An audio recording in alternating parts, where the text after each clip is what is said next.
Hello guys, welcome to my another short blog. এখন তোমাদেরকে আমি নিয়ে এসেছি বাসন্তী পুজোর স্পেশাল মাটন কারি।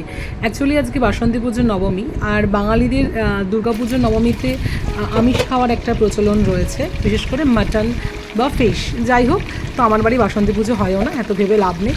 বাট সেই রীতি অনুযায়ী মাটন, তার উপরে আজকে আবার রবিবার, তো মাটনটা তো হবেই। যাই হোক, মাটনটা ম্যারিনেট করে রাখা আছে, কয়েক ঘন্টা ফ্রিজে ম্যারিনেট করে রেখে এবারে পেঁয়াজ কুচি করে কেটে নিয়েছি। তেলটা গরম হতে শুকনো লঙ্কা, গরম মশলা ফোড়ন দিয়ে পেঁয়াজটাকে ভালো করে ভেজে নিয়ে এবার দেখতেই পাচ্ছ আদা রসুন পেস্ট মিশ্রণটা দিয়ে দিচ্ছি।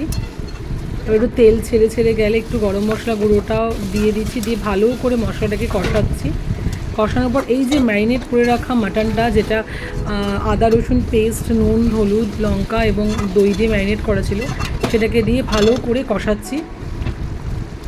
বেশ কষানো হয়ে গেলে, আর যেহেতু রেয়াজি এবং তো দই ছিল বলে জলটা ভালোই ছেড়েছে, কষানো হয়ে গেলে এবার প্রেশার কুকারটায় সিটি না দিলে তো মাংস সেদ্ধ হবে না, এটা একটা বড় ব্যাপার। মাটনের অত ধৈর্যও নেই, আজকে অনেক কাজ ছিল যে কড়াইতে কষিয়ে কষিয়ে সেদ্ধ করব।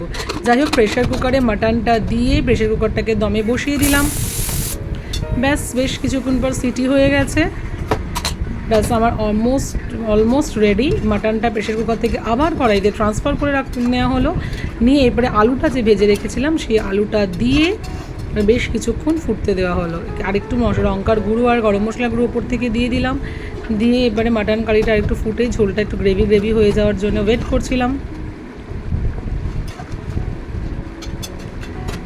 মাটন একদম কারিটা, গ্রেভিটা ঘন হয়ে গেছে এবং রেডি, অলমোস্ট রেডি মাটন। ব্যাস, মাটন কারি আমাদের অলমোস্ট রেডি হয়ে গেছে। Thank you guys for watching my recipe. তোমরা এরমভাবে করতে পারো, বেশ ভালো লাগবে পোলাও বা ভাত বা ফ্রাইড রাইসের সাথে। ওকে, টাটা, বাই।